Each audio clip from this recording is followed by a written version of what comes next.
Lecture du jour, bonjour. Et oui, elle est là quand même ce matin, t'as cru qu'elle allait pas venir, mais elle arrive un peu plus tard que d'habitude, mais elle est là. Ce matin, je lis dans 1 Corinthiens, chapitre 9, 10 et 11. Et c'est dans le chapitre 10 où il y a cette fameuse phrase que Paul va sortir, tout m'est permis, mais tout n'est pas utile. Tout m'est permis, mais tout n'édifie pas. Et il va développer un peu ça, et je t'invite vraiment à relire ce passage-là parce que les Corinthiens, je pense que c'est les pires chrétiens qui existent au début du christianisme là et parmi les différentes églises à laquelle Paul va écrire. Les Corinthiens, ils en tiennent une couche monumentale. Il va leur dire, oui, c'est vrai que en Jésus vous êtes libres. C'est vrai que Jésus est mort à la croix pour nous libérer de tout, mais justement cette liberté n'est pas un prétexte et tu ne dois pas faire de cette liberté un prétexte pour faire tout et n'importe quoi. Et justement, quelles sont les limites à cette liberté? Parce que toute liberté a des limites, hein. Vous connaissez cette fameuse phrase philosophique ma liberté s'arrête là où commence celle des autres. Alors, c'est gentil, oui et non, parce que bon, bref, je vais pas faire un sujet de philo là-dessus. Je m'arrête là d'ailleurs. Mais je préfère me concentrer sur celle de Paul. Et il donne les filtres suivants. Il donne le cadre suivant. Tout m'est permis, mais tout n'est pas utile.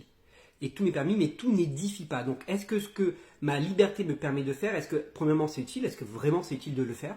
Pose-toi la question. C'est souvent, on dit, ouais, est-ce qu'un chrétien a le droit de faire ci? Est-ce qu'un chrétien doit faire ça? A le droit de faire ça? Mais ça, c'est un bon filtre. Est-ce que c'est utile, ce que je vais faire? J'ai le droit de le faire, mais est-ce que c'est utile? Est-ce que ça va édifier?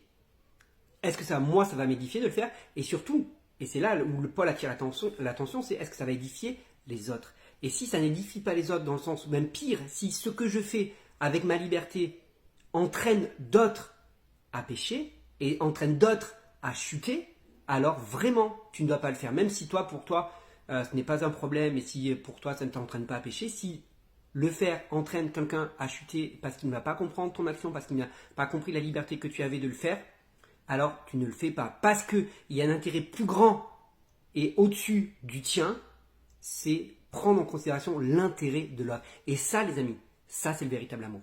Quand tu aimes vraiment ton prochain, alors tu fais pas de ta liberté un prétexte pour dire oui, mais je m'en fous des autres, moi c'est ma liberté, je fais ce que je veux. Et c'est un peu la tendance dans la société actuelle, hein. C'est dire la vie des autres, j'en ai rien à faire, c'est leur problème, ce que tu penses de moi, c'est ton problème. C'est pas complètement faux, il faut pas être attaché complètement à la vie des autres et ce que les pensent sur nous. Par contre, il faut faire attention en tant que chrétien, par l'amour, de ne pas être une occasion de chute pour l'autre. Donc est-ce que ce que je fais est utile déjà pour ma propre vie, mais est-ce que ce que je fais va pas être une occasion de chute pour quelqu'un d'autre? Et si c'est une occasion de chute, par amour pour lui, pour le préserver, alors je ne le ferai pas.